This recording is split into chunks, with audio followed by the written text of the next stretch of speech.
प्रदेश महामंत्री मोहनलाल बडोली ने कहा है और कि देश हमारी की भारतीय जनता पार्टी प्रदेश की तरफ से भी मैं भारत सरकार का धन्यवाद करता हूँ। विधायक जी, जिस प्रकार से किसानों का 13 तारीख से दिल्ली कूच का ऐलान किया गया है, उसको किस प्रकार से देखते हैं? क्योंकि एक बार फिर दिल्ली कूच करेंगे। स्थानीय लोग जो हैं वो डरे हुए हैं, व्यापारी वर्ग डरा हुआ है, औद्योगिक क्षेत्र काफ़ी प्रभावित हुआ था पहले भी, एक बार फिर डर के साए में है, क्या कहेंगे? मैं आपके चैनल के माध्यम से देश के और प्रदेश के सभी लोगों से निवेदन करूंगा कि किसी भी प्रकार के बहकावे में ना आके, क्योंकि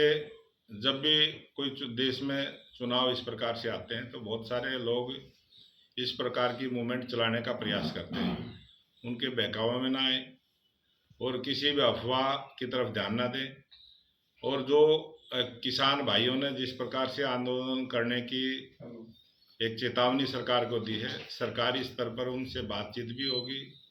सरकार उनसे बात भी करेगी और कानून की तरफ से जिस प्रकार से हमारे सभी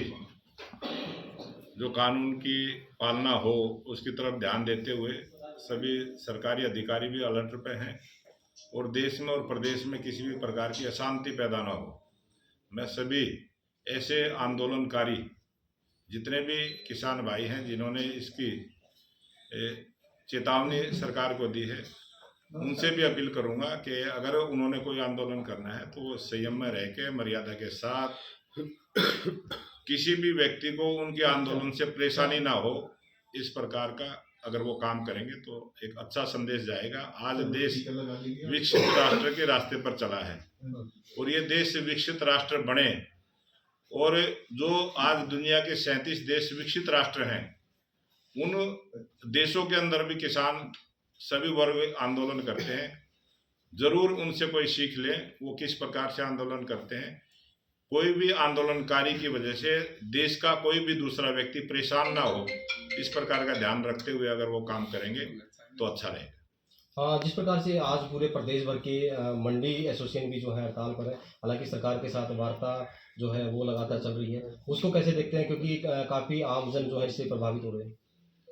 ये आमजन प्रभावित ना हो, ये सरकार इस काम पर लगी है और सभी जितने भी आड़ती भाई हैं उनसे भी निवेदन करूंगा कि बातचीत के रास्ते पर चल के इसका समाधान निकालें। विधायक जी, कानून व्यवस्था जो हरियाणा में है वो बिल्कुल खराब हो चुकी है। आपने देखा रोजाना लूट और मारधाड़ में वो हो रही है, तो उसके विषय में क्या कहना चाहेंगे? यूपी से क्या हरियाणा ने कोई सबक नहीं लिया? जैसे क्या यूपी में आप जो कह रहे हैं, हरियाणा प्रदेश में कानून व्यवस्था बहुत बढ़िया है। कानून व्यवस्था कहीं भी पूरे प्रदेश में कहीं भी कोई खराब नहीं है। ये आप पत्रकार हैं, वरिष्ठ पत्रकार हैं, आप सीधा ही प्रश्न ऐसे करते हैं कि उसका जो एक पॉलिटिकल पत्रकार जो भाषा बोले या पत्रकार कोई पॉलिटिकल किसी भी पार्टी की भाषा ना बोले, ये मैं जरूर निवेदन करूंगा कि आपको अगर कहीं लगता है कि कानून व्यवस्था खराब हुई है और देश में और प्रदेश में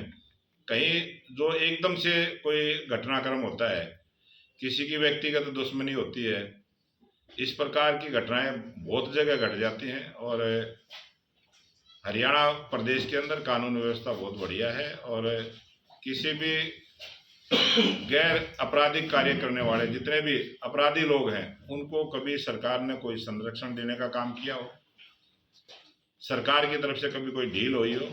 इस प्रकार का अगर कोई प्रश्न होगा तो जरूर हम उसकी तरफ ध्यान देंगे। बाकी हरियाणा प्रदेश में कोई भी अपराधी बच नहीं सकता, किसी भी अपराधी को छोड़ा नहीं जाएगा, किसी भी अपराधी को बख्शा नहीं जाएगा और पूरी तरह से आज हरियाणा प्रदेश में शांति का वातावरण है। गाँव चलो अभियान लगातार आप लोग चला इसके लोकसभा चुनाव से पहले प्रत्येक बूथ पर जाकर भारतीय जनता पार्टी का कार्यकर्ता जो हमारी केंद्र की सरकार और प्रदेश की सरकार ने जो जन कल्याण के काम किए हैं, जो गरीब का हक गरीब के घर तक पहुंचाने का जो काम किया है, वो बहुत अच्छा काम जो सरकार ने किया है, उन सब की चर्चा करने के लिए और सरकार की जो जन कल्याण की योजनाएं हैं उनको बताने के लिए, उनको जागरूक करने के लिए, कहीं किसी को सरकारी सहायता का लाभ नहीं मिला है तो उनको लाभ मिले, इस प्रकार से ये जनसंपर्क का अभियान हमारा भारतीय जनता पार्टी का रहेगा और ये लगातार कई चरणों में चलेगा। ये एक राजनीतिक चुनाव को देखते हुए सारी भारतीय जनता पार्टी की गतिविधि है। हम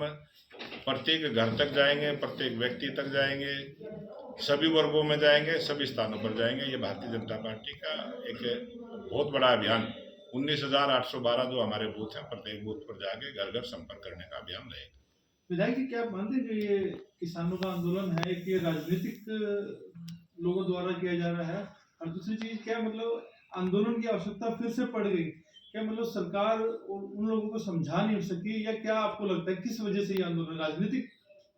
ये आंदोलन इसी प्रकार से 13 महीने तक हम सब ने यहाँ देखा है, और देश के प्रधानमंत्री नरेंद्र मोदी जी ने भी